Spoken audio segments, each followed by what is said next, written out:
நல்ல ஆண்டவரே, இந்த மாலை வேலைக்காக உமக்கு நாங்கள் நன்றி செலுத்துகிறோம்ப்பா. குடும்பமாய் உம்முடைய சமூகத்துல வரும்படி தேவன் எங்களுக்கு பாராட்டின இந்த கிருபைக்காக நன்றி செலுத்துகிறோம். இந்த நேரத்திற்காக நன்றி செலுத்துகிறோம். எத்தனையோ மக்களுக்கு கிடைக்காத அந்த அரிய வாய்ப்பை எங்களுக்கு கொடுத்ததுக்காக உமக்கு நாங்கள் ஒரு முறை கூட உமக்கு நாங்கள் நன்றி செலுத்துகிறோம் சுவாமி. உம்முடைய வார்த்தைகளை கேட்க, தியானிக்க, கற்றுக்கொள்ள உம் பாதத்துல வந்திருக்கிறோம்ப்பா. வார்த்தை கொடுக்கிற மகனை நீங்க பொறுப்பெடுக்கும்படி, நீர் வெளிப்படும்படி நாங்க ஜெபம் பண்ணுகிறோம்ப்பா. எந்த விதமான டெக்னிக்கல் இஷ்யூ வராதபடிக்கு ஆரம்பம் முதற்கொண்டு முடிவு வரைக்கும் கர்த்தர் பாதுகாத்துக் கொள்ளும்படி, கர்த்தர் நடத்தி தரும்படி நாங்கள் வேண்டிக் கொள்கிறோம். உங்களுடைய ஒவ்வொருடைய இருதயத்தையும் ஆண்டவர் ஓபன் பண்ணுங்க.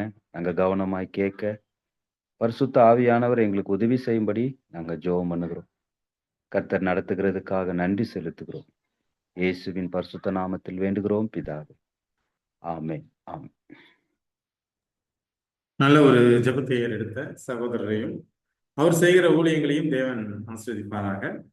இந்த கூடுகையின் சார்பாக உங்களுக்கு நன்றியை தெரிவித்துக் கொள்கிறேன். இந்த நாளே நம்ம பார்க்க இருக்கிற தலைப்பு என்ன தலைப்பில் பார்க்க இருக்கிறோம்னா, ஒரே ஒரு செகண்டுக்கு நான் ஸ்கிரீன் ஷேர் பண்ணிக்கிறேன்.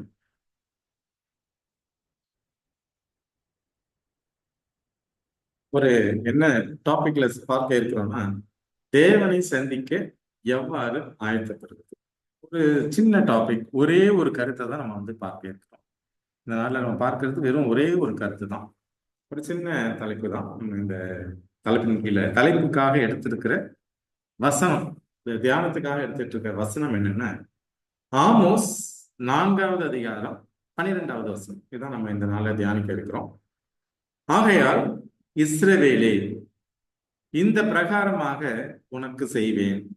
இஸ்ரவேலே, நான் இப்படி உனக்கு செய்ய போகிறபடியினால் உன் தேவனை சந்திக்கும்படி ஆயத்தப்படும். இதான் நம்ம டாபிக்காக எடுத்திருக்கோம். இப்ப இன்னைக்கு நம்ம பார்த்திருக்கிறது என்ன, தேவனை சந்திக்க எவ்வாறு ஆயத்தப்படுவது. இந்த வசனம் என்ன சொல்றது? ஆமோஸ் 4:12 உன் தேவனை சந்திக்கும்படி ஆயத்தப்படு. ஆக்சுவலா நிறைய சர்ச்சில் அந்த பேக்ரவுண்டு ஸ்கிரீன்ல பாத்தீங்கன்னா இந்த வசனத்தை எழுதியிருப்பாங்க. உன் தேவனை சந்திக்கும்படி ஆயத்தப்படு, பரிசுத்த அலங்காரத்துடனே தேவனை தொழுது கொள்ளுங்கள், இல்லை உண்மையாக இந்த ஸ்தலத்தில் தேவன் இருக்கிறார். இந்த மாதிரி நிறைய வசனங்கள்ல மிக முக்கியமான அந்த பேக்ரவுண்ட்ல இருக்கிற வசனம் என்னன்னா, உன் தேவனை சந்திக்கும்படி ஆயத்தப்படு. இப்ப நம்ம எல்லாருமே அந்த வேலையில தான் இருக்கிறோம். நம்ம தேவனை சந்திக்கிறதுக்கு ஆயத்தப்பட்டுக்கிட்டு இருக்கிறோம். இப்படி ஆயத்தப்படும் போது நமக்கு இருக்கிற ஒரே ஒரு கேரக்டர், எப்படி நம்ம சந்திக்க ஆயத்தப்படுறது, எப்படி ஆயத்தப்பட்டோம்னா அவரை சந்திக்க முடியும் அப்படிங்கிற ஒரே ஒரு கருத்தை தான் அந்த நாள்ல நம்ம பார்க்க இருக்கிறோம். எப்படி ஆயத்தப்படுவது. இதுக்கு முன்பாக நம்ம மீண்டுமாக ஒரு சிறிய ஜெபம் செய்துட்டு இந்த டாபிக் உள்ள போகலாம். இரக்கத்தில் ஐஸ்வர்யம் உள்ள எங்கள் பரலோக தந்தையே, இந்த நல்ல மாலை வேலைக்காக உம்மை துதித்தும் ஆராதித்து உங்களுக்கு நன்றி செலுத்துகிறோம். இதோ மீண்டுமாக ஆண்டவரே, நாங்கள் உமது சமூகத்தில் இந்த ஜூம் இணைப்பின் வாயிலாக ஒன்று கூடி உமது சத்தியங்களை தியானிக்க வந்திருக்கிறோம். தேவரீர் இந்த கூடுகையை தலைமையேற்று நடத்தி கொடுங்க. தேவரீர் பேசுங்க. அடிமை உமது வாயாக இருக்கிறதுக்கு கிருபை செய்யுங்க சாமி. நல்ல சத்தியங்கள் எங்கள் ஒவ்வொருடைய ஆவிக்குரிய வாழ்க்கையிலும் நாங்கள் தேவனோடு இன்னும் நெருங்கி ஜீவிப்பதற்கு பிரயோஜனமாக இருக்க கிருபை செய்யுங்க சாமி. நாங்கள் ஆயத்தப்படுவதற்கு, மற்றவர்களை ஆயத்தப்படுத்துவதற்கு இந்த தலைப்பு எங்களுக்கு உபயோகமாக இருக்கட்டும். ஆண்டவர் தாமே எங்கள் ஒவ்வொருவரோடு பேசுங்க. உமது ஆவியானவரை எங்களுக்கு கொடுங்க. இந்த சத்தியங்களை புரிந்து கொள்ளக்கூடிய ஞானத்தை கொடுங்க சாமி. டெக்னிக்கல் இஷ்யூஸ் எதுவும் இல்லாதபடி பார்த்துக்கொள்ளுங்க. ஆரம்பம் முதல் கடைசி வரை உமது பிரசன்னம் எங்களோடு இருக்கும்படியாக வந்திருக்கிற ஒவ்வொரு பிள்ளைகளையும் அவருடைய குடும்பத்தினரையும் தேவன் ஆசீர்வதிக்கும்படியாக மீட்பெரும் இரட்சகருமாகிய இயேசு கிறிஸ்துவின் நாமத்தில் கெஞ்சுகிறோம் நல்ல பிதாவே, ஆமென். நம்ம எப்படி ஆயத்தப்படுறது? மத்தேயு 25வது அதிகாரம் 8 மற்றும் 9 வசனங்களை வாசிக்கலாம். புத்தியில்லாதவர்கள் புத்தியுள்ளவர்களை நோக்கி, உங்கள் எண்ணெயில் எங்களுக்கு கொஞ்சம் கொடுங்கள், எங்கள் தீவெட்டிகள் அணைந்து போகிறது என்றார்கள். புத்தியுள்ளவர்கள் பிரதியுத்தரமாக, அப்படியல்ல, எங்களுக்கும் உங்களுக்கும் போதாமல் இராதபடி நீங்கள் விற்கிறவர்களிடத்தில் போய் உங்களுக்காக வாங்கிக் கொள்ளுங்கள் என்றார்கள். இங்க ஒரு கூட்டம் ஆயத்தப்படுறதுக்கு ரெடியா இருக்கு, மணவாளன் கூட போறதுக்காக ரெடியா இருக்கு. அந்த கூட்டத்துல 10 பேர், அதுல ஒரு 5 பேர் என்ன இருக்குன்னா, எண்ணெய் இருக்கு, தீவெட்டி இருக்கு, விளக்கு இருக்கு. இன்னொரு 5 பேர்ட்ட என்ன இல்லைன்னா எண்ணெய் இல்லை. அப்ப இங்க ஆயத்தப்படுகிறவர்கள்ட்ட ஒரு விஷயம் கையில இருக்கணும். என்னன்னா எண்ணெய் இருக்கணும். இங்க எண்ணெய் இல்லை, எண்ணெய்னா எதை குறிக்குதுன்னா பரிசுத்த ஆவியானவரை குறிக்குது. அப்போ ஒரு மனுஷன்கிட்ட பரிசுத்த ஆவியானவர் இருந்தாதான் அவன்கிட்ட அந்த கேரக்டர், அந்த குணம் இருக்கும், தேவனுடைய குணம் வெளிப்படும், பாவம் இல்லாத ஒரு நிலைக்குள்ள கடந்து. இப்ப இந்த வசனம் இங்க என்ன சொல்லுதுன்னா, ஒரு மனுஷன்கிட்ட எண்ணெய் இருக்கணும், ஆவியானவர் இருக்கணும், அவன்கிட்ட அப்பதான் தேவ சாயல் இருக்கும், அவனால பரலோகத்துக்குள்ள போக முடியும்னா இந்த வசனம் சொல்லுது. இதே போல இன்னொரு கேரக்டர் நம்மகிட்ட இருக்கணுங்கிறது தான் நம்ம இந்த நாள்ல பார்க்க போறோம். இதற்கு நம்ம எங்க வரணும்? சங்கீதம் 50வது அதிகாரத்துக்கு வரணும். சங்கீதம் 50வது அதிகாரம் 3, 4, 5 இந்த 3 வசனங்களை வாசிக்கிறேன். நம்முடைய தேவன் வருவார், மௌனமாயிரார், அவருக்கு முன் அக்கினி பட்சிக்கும், அவரை சுற்றிலும் மகா புசல் கொந்தளிப்பா இருக்கும். இந்த முதல் வசனம் என்ன சொல்லுதுன்னா, தேவன் வருவார், மௌனமாயிரார், அவருக்கு முன் அக்கினி பட்சிக்கும், அவரை சுற்றிலும் மகா புசல் கொந்தளிப்பா இருக்கும். ஸோ இந்த பழைய ஏற்பாட்டுல நம்ம எல்லாரும் விரும்பி படிக்கிற இந்த சங்கீத புஸ்தகத்துல இது முதல் வருகை குறித்து பேசுதான்னா முதல் வருகை குறித்து பேசல. ஏன்னா வருவார், மௌனமாயிரார், அவருக்கு முன்னாடி எப்படி இருக்குன்னா அக்கினி பட்சிக்கும், அவருக்கு முன்னாடி அக்கினி வந்து இங்க இருக்கிறவங்களாம் அழிக்கும் அப்படிங்கிற மாதிரி தான் இந்த வசனம் சொல்லுது. அவருக்கு முன் அக்கினி பட்சிக்கும் அப்படின்ற இந்த வசனம் வந்து பாத்தீங்கன்னா முதல் வருகையை குறித்த வசனம் அல்ல. இது எதை குறிக்குதுன்னா இரண்டாம் வருகையை குறித்து தான் இந்த வசனம் பேசுது. தாவீது எதை குறித்து பேசுறாருன்னா இரண்டாவது வருகையை குறித்து பேசுறார். அடுத்த வசனம் பாத்தீங்கன்னா, அவர் தம்முடைய ஜனத்தை நியாயம் தீர்க்க உயர இருக்கும் வானங்களையும் பூமியையும் கூப்பிடுவார். இப்ப இந்த வசனம் இன்னும் தெளிவா என்ன சொல்லுதுன்னா, அவர் நியாயம் தீர்க்கறதுக்கு வர்றாருன்னா நியாயத்தை தீர்த்துட்டு தான் வர்றாரு. இப்ப எதுக்காக வர்றாருன்னா இரண்டாம் முறை நம்மளை அழைச்சிட்டு போறதுக்காக வர்றாரு. இதுதான் வந்து இது இரண்டாம் வருகையை குறித்து பேசுகிற இந்த வார்த்தைகள் இந்த 2 வசனங்கள்லயும் வருது. மூணாவது ஒரு வசனம் வருது, பலியினாலே என்னோட உடன்படிக்கை பண்ணின என்னுடைய பரிசுத்தவான்களை என்னிடத்தில் கூட்டுங்கள் என்பார். இப்போ முதல் வருகையை குறித்து இந்த வசனம் பேசல, இரண்டாவது வருகையை குறித்து தான் இந்த சங்கீதம் 50வது அதிகாரம் 3வது வசனம் பேசுகிறது. அப்போ இந்த இரண்டாம் வருகை குறித்து வேற எங்கெங்கெல்லாம் வருது அப்படின்னு நம்ம பார்த்தோம்னா, இந்த வசனத்துல பாத்தீங்கன்னா தேவன் வருவார், மௌனமாயிரார். அப்ப மௌனமாயிரார்னா அமைதியா இருக்க மாட்டார். அப்ப என்ன பண்ணுவார்?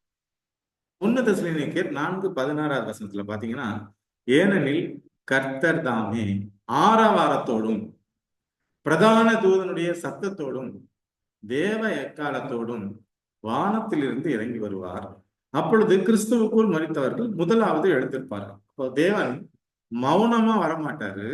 எப்படி வருவாரு?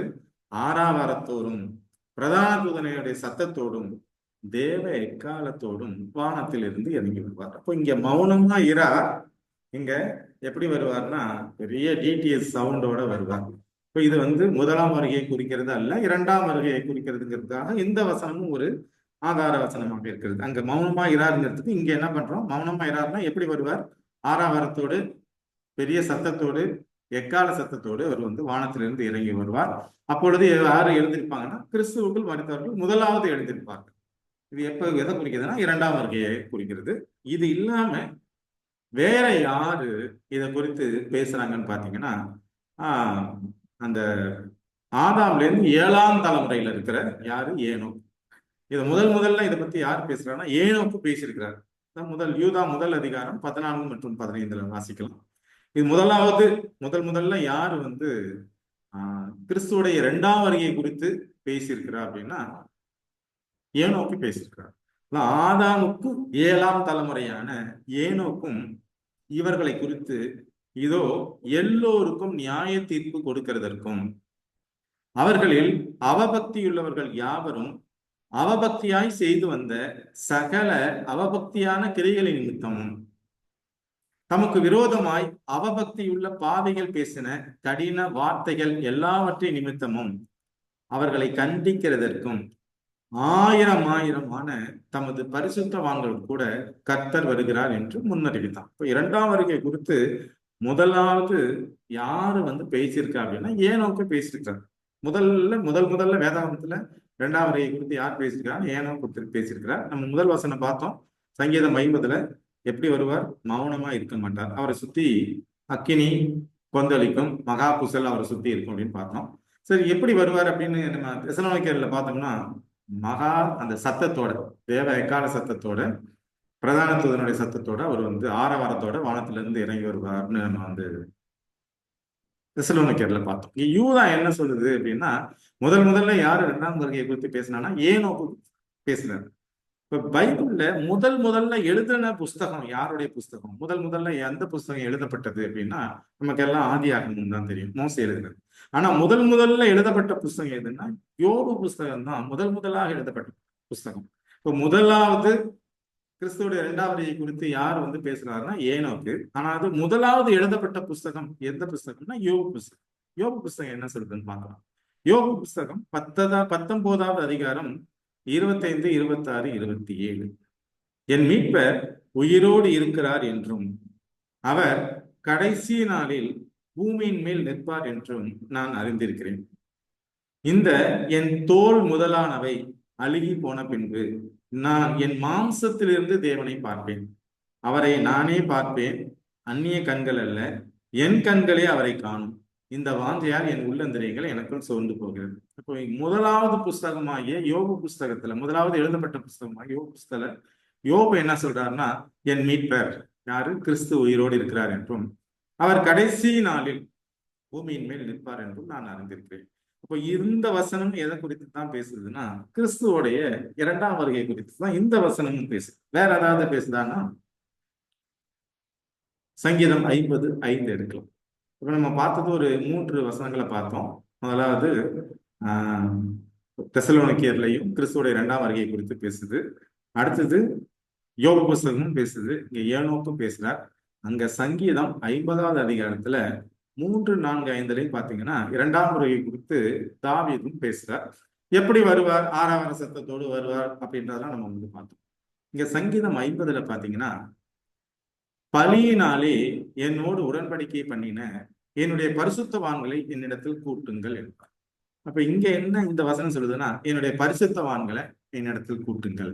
அப்ப இந்த பரிசுத்தவான்களை கூட்டுறது யார் கூட்டுவா? பரிசுத்தவான்களை யார் அழைச்சிட்டு வருவா கிறிஸ்து கிட்ட அப்படின்னா, இதுக்கு மத்தேயு 24ல விடை இருக்கு. மத்தேயு 24, 29, 30, 31. அந்நாட்களின் உபத்திரவம் முடிந்தவுடனே சூரியன் அந்தகாரப்படும், சந்திரன் ஒளியை கொடாது இருக்கும். இதுல பாத்தீங்கன்னா அந்நாட்களின் உபத்திரவம், இப்ப கடைசி நாள்ல உபத்திரவம் இருக்கு. உபத்திரவம் முடிந்த உடனே சூரியன் அந்தகாரப்படும், சந்திரன் ஒளியை கொடாது இருக்கும், நட்சத்திரங்கள் வானத்திலிருந்து விழும், வானத்தின் சத்துவங்கள் அசைக்கப்படும். அப்பொழுது மனுஷகுமாரனுடைய அடையாளம் வானத்தில் காணப்படும். இதுவும் இரண்டாவது வருகை குறித்து தான் பேசுது. அப்பொழுது மனுஷகுமாரன் வல்லமையோடும் மிகுந்த மகிமையோடும் வானத்தின் மேகங்களின் மேல் வருகிறதை பூமியில் உள்ள சகல கோத்திரத்தாரும் கண்டு புலம்புவார்கள். வலுவாய் துணிக்கும் எக்கால சத்தத்தோடு அவர் தமது தூதர்களை அனுப்புவார். அவர்கள் அவரால் தெரிந்து கொள்ளப்பட்டவர்களை வானத்தின் ஒரு முனை முதற்கொண்டு மறுமுனை மட்டும் 4 திசைகளில் இருந்து கூட்டி சேர்ப்பார்கள். அப்ப யாரு வந்து பரிசுத்தவான்களை இங்க இந்த வசனம் என்ன சொல்றதுன்னா, என்னுடைய பரிசுத்தவான்களை என்னிடத்தில் கூட்டுங்கள். இப்ப யாரு கூட்டுவா அப்படின்னு பார்த்தோம்னா, இங்க தூதர்களை அனுப்பிதான் என்ன பண்ணுவாரு, அவருடைய ஜனங்களை அவர் வந்து கூட்டி ஒன்னா சேர்த்து அழைச்சிட்டு போவாருங்கிறது நம்ம இந்த வசனம் மத்தேயு 24ல பார்த்தோம். இப்ப இது வரைக்கும் பார்த்தது சங்கீதம் 50வது அதிகாரத்துல மௌனமா இரார். அப்ப எப்படி வருவார்னா எக்காலத்தோடு வருவார் அப்படிங்கிறத பார்த்தோம். இதை குறித்து வேற எங்கெங்க பேசியிருக்காங்க இரண்டாம் வருகை குறித்துன்னு பார்த்தோம்னா, அது ஒரு தெசலோனிக்கேர்ல பேசியிருக்காங்க, அடுத்தது யூதால, அதுக்கப்புறம் இங்க யோபு புஸ்தகத்துல, இவ்வளவு புஸ்தகத்துல இரண்டாம் வருகை குறித்து பேசியிருக்காங்க. திரும்ப சங்கீதம் 55ல பாத்தீங்கன்னா யாரு அவர்களை வந்து பரிசு சேர்ப்பானா, இந்த வசனம் என்ன சொல்லுதுன்னா தூதர்களை வச்சு அவர் என்ன பண்ணுவாருன்னா கூட்டி சேர்ப்பாருன்னு வருது. இப்போ நம்ம டாபிக்கு, இப்ப நம்ம எடுத்திருக்க டாபிக்கு இம்பார்ட்டன்டான வசனம் இந்த சங்கீதம் 50வது அதிகாரத்துல 5வது வசனம். யாரை கூட்டி சேர்ப்பார்?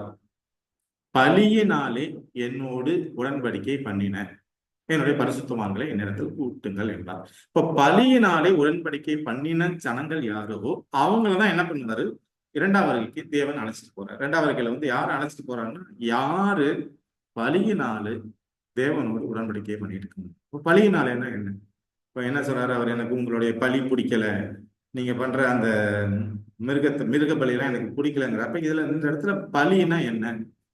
எந்த பலியினால அவரோட உடன்படிக்கை பண்ணியிருந்தோம்னா நம்மளை வந்து பரலோகத்துக்கு அழைச்சிட்டு போவோம் அப்படிங்கிறத நம்ம வந்து பார்க்க இருக்கிறோம். இதற்கு நம்ம எங்க வரணும் அப்படின்னா சங்கீதம் 51வது அதிகாரத்துக்கு வரணும். இப்போ பலியினாலே உடன்படிக்கையினா என்ன? பலியினா எந்த பலியை குறிக்கிறது? 51, 16 மற்றும் 17 வாசிப்போம். பலியை நீர் விரும்புகிறதில்லை, விரும்பினால் செலுத்துவேன். தகன பலியும் உமக்கு பிரியமானதல்ல. இப்போ தேவன் என்ன பண்றாருன்னா, மாம்ச பலியை விரும்புகிறது இல்லை. நம்ம பழைய ஏற்பாட்டுல பாக்குறோம், ஒரு மனுஷன் ஒரு தவறு பண்ணா என்ன பண்ணணும், அவருடைய ஆசாரிப்பு கூடாரத்துல போயிட்டு நம்ம ஒரு ஆட்டுக்குட்டியை பலி கொடுக்கணும். பலி கொடுத்தோம்னா நம்மளுடைய பாவம் மன்னிக்கப்படுகிறது. மன்னிக்கப்படுகிறது மீன்ஸ் பாவ மன்னிப்பு நான் கேட்கிறேன், பின்னால அவர் மன்னிக்கிறாரா இல்லையாங்கிறதுலாம் அந்த பாவ நிவர்த்தி நாள்ல முடிவாகும். அப்போ ஒரு மனுஷன் கடவுள் நியமித்த அந்த சட்டத்திட்டம் தான், ஒரு மனுஷன் பாவம் செஞ்சா என்ன பண்ணணும், போயிட்டு ஒரு ஆட்டுக்குட்டியை பலியிடுங்கிறது. ஆனா இந்த வசனம் இங்க சங்கீதம் 51ல தாவீது என்ன சொல்றாருன்னா, பலியை நீர் விரும்புகிறதில்லை, விரும்பினால் செலுத்துவேன். தகன பலியும் உனக்கு பிரியமானதல்ல. அப்ப தேவனுக்கு எது பிடிக்கலன்னா பலி மேல ரொம்ப இன்ட்ரெஸ்ட் இல்லை அப்படின்னு அந்த வசனம் சொல்லுது. இப்ப எந்த வகையடிதான் அவருக்கு பிடிக்கும்னா, தேவனுக்கு ஏற்கும் பலிகள் நொறுங்குண்ட ஆவிதான். தேவனே, நொறுங்குண்டதும் நறுங்குண்டதுமான இருதயத்தை நீ புறக்கணிய. இப்ப எந்த பலி எந்த பலியினால உடன்படிக்கை பண்ண மனுஷனை ஆண்டவர் 2ஆம் வருகையில அழைச்சிட்டு போங்கன்னு தன்னுடைய தூதர்கள் வச்சு கூட்டி சேர்க்கிறாருன்னா, யாரு தேவனோட உடன்படிக்கை பலியினால உடன்படிக்கை பண்ணியிருக்கிறோம் அப்படிங்கிறவங்கள தான். அப்ப பலியினால உடன்படிக்கை பண்ணியிருக்கணுங்கிறது ஒரு தகுதி, அவங்கள பரலோகத்துக்கு அழைச்சிட்டு போறேங்கிறாரு. இது ஒரு பாயிண்ட். அவ்வளவுதான். ஒரு பாயிண்ட் எடுத்து நம்ம தியானிக்கிறோம். இன்னும் இதுலயே நிறைய விஷயங்கள் இருக்கு. நம்ம ஒரே ஒரு பாயிண்ட் எடுத்து தான் இன்னைக்கு பார்க்கணும். இப்ப தேவனுக்கு ஏற்கும் பலிகள் என்னன்னா, நொறுங்குண்ட ஆவி, என் மனசு உடையணும். இதுதான் அவர் எதிர்பார்க்கிறது. என் மனசு எப்ப உடையும், எதை பார்த்தா உடையுங்கிறத நம்ம பின்னால பார்க்கலாம். அப்போ நான் தேவனோடு பலியினால உடன்படிக்கை பண்ணியிருக்கணும். அவருக்கு மிருக பலி பிடிக்கல, அதுல அவருக்கு பிரியம் இல்லை. இப்போ எதுதான் அவருக்கு பிடிச்சிருக்குன்னா, என்னுடைய மனசு உடையணும், என் மனசு நொறுங்கணும். அதான் இதுல நொறுங்குண்டதும் நறுங்குண்டதுமான இருதயத்தை நீ புறக்கணியீர். இப்ப தேவனுக்கு ஏற்கும் பலிகள் என்னன்னா, என்னுடைய மனசு உடையணும். எதை பார்த்து உடையணும்? எசாயா 62:2. என்னுடைய கரம் இவைகளை எல்லாம் சிருஷ்டித்ததினால் இவைகள் எல்லாம் உண்டாயின என்று கர்த்தர் சொல்லுகிறார். ஆனாலும் சிறுமைப்பட்டு ஆவியிலே நொறுங்குண்டு என் வசனத்துக்கு நடுங்குகிறவனை நோக்கி பார்ப்பேன். அப்ப நான் எதை பார்த்து நொறுங்கணும்? நான் அதை பார்த்து எனக்கே அதை பார்த்து நான் அழுகணும். அந்த மாதிரி நான் பலியோட உடன்படிக்கை பண்ணியிருந்தாதான் அதுதான் தேவனுக்கு பிடிச்ச பலி அப்படின்னு நம்ம வாசிக்கிறோம். இப்போ இங்க இந்த இடத்துல வந்தோம்னா, எதை பார்த்து மனசு நொறுங்கணும் அப்படிங்கிறத நம்ம வாசிக்கலாம். ஓசியா 6வது அதிகாரம் 1 மற்றும் 2 வசனங்களை வாசிக்கலாம். ஓசியா 6, 1 மற்றும் 2 வசனங்கள். கர்த்தரிடத்தில் திரும்புவோம் வாருங்கள், நம்மை பீறினார், அவரே நம்மை குணமாக்குவார், நம்மை அடித்தார், அவரே நம்முடைய காயங்களை கட்டுவார். 2 நாளைக்கு பின்பு அவர் நம்மை உயிர்ப்பிப்பார், 3ஆம் நாளில் நம்மை எழுப்புவார், அப்பொழுது நாம் அவருடைய சமூகத்தில் பிழைத்திருப்போம். இந்த வசனத்தை திரும்ப வாசிக்கிறேன், ஏன்னா இது கன்ஃபியூசிங்கா இருக்கும். கர்த்தரிடத்தில் திரும்பவும் வாருங்கள், நம்மை பீறினார், அவர் தான் நம்ம குணமாக்குவார், நம்மளை அவர் தான் அடிச்சார், நம்முடைய காயங்களை அவர் தான் கட்டுவார், 2 நாளைக்கு பின் அவரை நம்மை உயிர்ப்பிப்பார். அப்ப 2 நாளைக்கு அப்படின்னா 3ஆம் நாள்ல உயிர்ப்பிப்பார், 3ஆம் நாளில் நம்மை எழுப்புவார். இப்ப இந்த உலகத்துல 3ஆம் நாள்ல ஒருத்தர் உயிர் தெழுந்தார். அது யாரு அப்படின்னா நம்ம எல்லாருக்குமே தெரியும், இயேசு கிறிஸ்து தான் என்ன பண்றாரு, 3ஆம் நாள்ல அவர் உயிர் தெழுந்தார். ஆக்சுவலா இந்த இடத்துல எப்படி யோசியா பேசுறார், வார்த்தைகளை போட்டிருக்காருன்னா, நம்மை பீறினார், அவரே நம்மை குணமாக்குவார், நம்மை அடித்தார், அவரே நம்முடைய காயங்களை கட்டுவார். இப்போ நான் அடி வாங்கணும், ஏன்னா நான் தான் தப்பு செஞ்சிருக்கிறேன். நம்மை பீறினார், அவரே நம்மை குணமாக்குவார், நம்மை அடித்தார். இப்ப நான் தான் தப்பு பண்ணியிருக்கேன், என்னைய தான் அவர் அடிக்கணும், என்னைய தான் அவர் காரி பண்ணணும். ஆனா எனக்காக இன்னொருத்தர் சாக்குறார். இப்ப இந்த கல்வாரி சிலுவையில கிறிஸ்துவின் மரணத்தை நான் எந்த மாதிரி பாக்குறேன்? இப்ப நம்ம ஒரு ரோட்ல போயிட்டு இருக்கோம், ஒரு ஆக்சிடென்ட் நடக்குது. அந்த ஆக்சிடென்ட்ல ஒருத்தர் கை உடைஞ்சு கால் உடைஞ்சு கால் துண்டாகி படுத்து கிடக்கிறார், இல்லை செத்து போயிருக்கிறார். நான் ரோட்ல போயிட்டு இருக்கேன்னா அவரு காரை நிறுத்தி அவர் அந்த செத்து போன மனிதனை, கை கால் போன மனுஷனையும் இறந்து போன மனுஷனையும் பார்த்துக்கிட்டு நான் கடந்து போறேன். இந்த மாதிரி ஒரு பார்வையில நான் இயேசு கிறிஸ்துவ சிலுவையில அவர் தொங்குற அந்த காட்சியை நான் பாக்குறேன்னா, இல்ல நான் தான் அந்த இடத்துல அடி வாங்கியிருக்கணும், என் கால் தான் போயிருக்கணும், இல்ல என் கை தான் போயிருக்கணும், இல்ல என் கண்ணு தான் போயிருக்கணும், இல்ல நான் தான் செத்துருக்கணும். ஆனா என் கண்ணு என் கை நல்லா தான் இருக்கு. எனக்காக யார் செத்துருக்கிறா? கிறிஸ்து தான் செத்துருக்கிறார். அப்படிங்கிற பார்வையில நான் பாக்குறேன்னா, அந்த இடத்துல கிறிஸ்துவை அதை பார்த்து எனக்காக இவர் செத்துருக்கிறார் அப்படிங்கிற அந்த அந்த அதை பார்க்கும்போது என் மனசு உடையுது.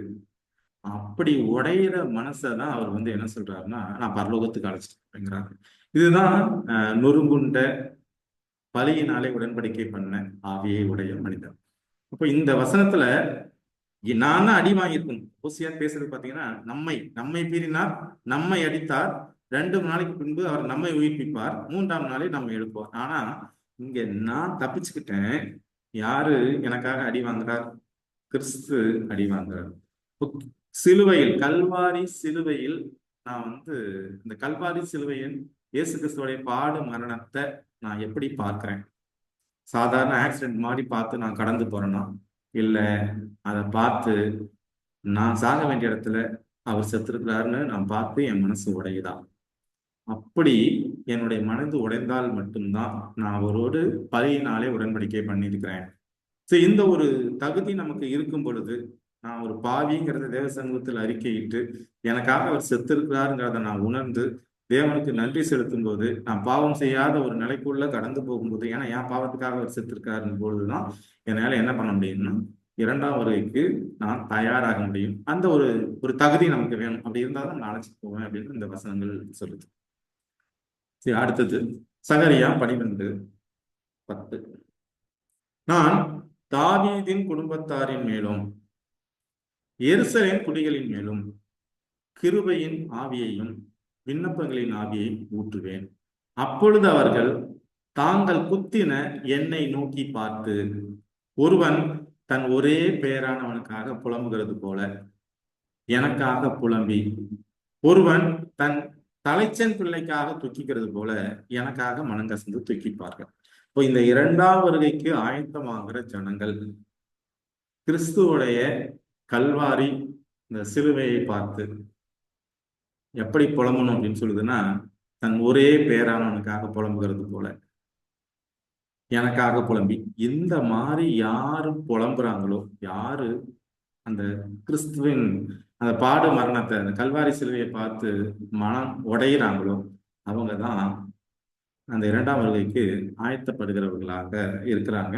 அந்த ஒரு குணம் நம்ம அனைவருக்கும் வேண்டுங்கிறது தான் இந்த தலைப்புடைய நோக்கம். இப்போ கிறிஸ்துவை நான் எந்த பார்வையில பாக்குறேன்?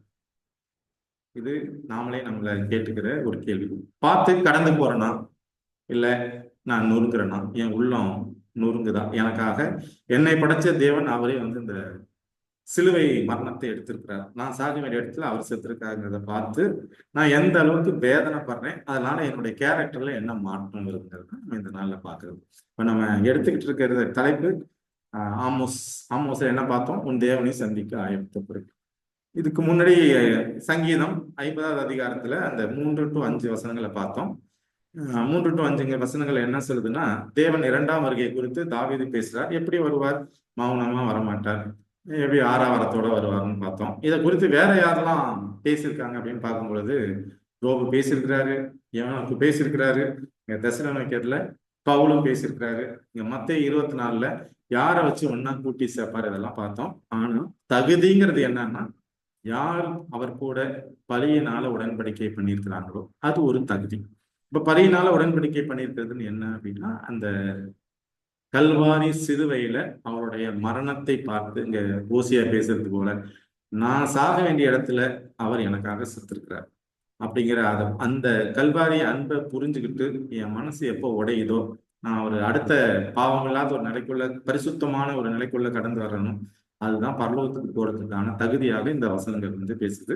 ஸோ அந்த கல்வாரியின் அன்பை நம்ம ஒருத்தர் புரிஞ்சுக்கிட்டு நம்மளை நாமே தேவனுக்கு ஒப்பு கொடுப்போம். பாவம் இல்லாத ஒரு நிலைக்குள்ள கடந்து போறதுக்கு நம்ம ஆவியானவர்கிட்ட பலத்தை வேண்டுவோம். இந்த வாய்ப்பை கொடுத்த தேவனுக்கும் கூடுதல் பங்கு பெற்ற உங்கள் அனைவருக்கும் என்னுடைய நன்றியை தெரிவித்துக் கொள்கிறேன். ஆமாம்.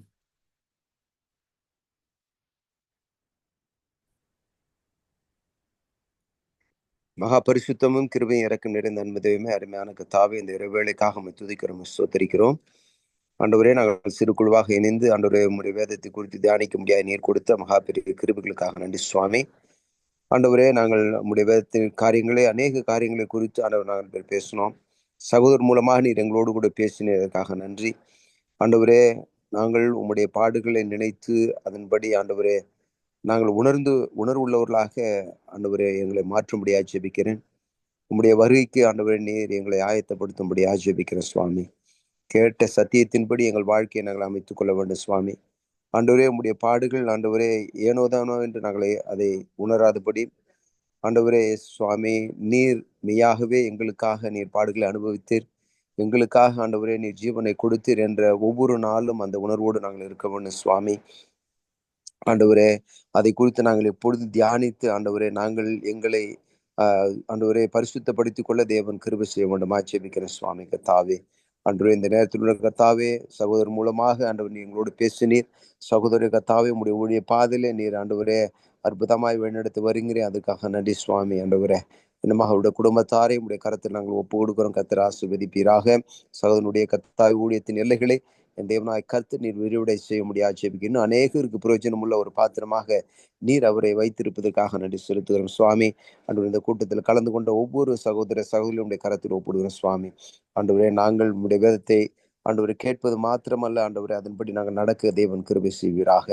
இன்னமாக ஆண்டவரே, மீண்டுமாக இப்படி ஒரு கூடுகையில நாங்கள் வரும் வரை உங்களுடைய பிரசன்னம் ஆண்டவர் எங்கள் ஒவ்வொருவரையும் தாங்கி வழிநடத்த முடியாது ஜெபிக்கிறேன். ஒருமனப்பட்ட சிந்தையோடு எங்களை நீர் வழிநடத்த விடுமா ஜெபிக்கிற சுவாமி. உடைய பரிசுத்த கரத்தில் எங்களை தாழ்த்தி நாங்கள் ஒப்புக் கொடுக்கிறோம். இயேசுவின் நாமத்தில் ஜெபிக்கிற ஜீவன நல்ல பிதாவே, ஆமென்.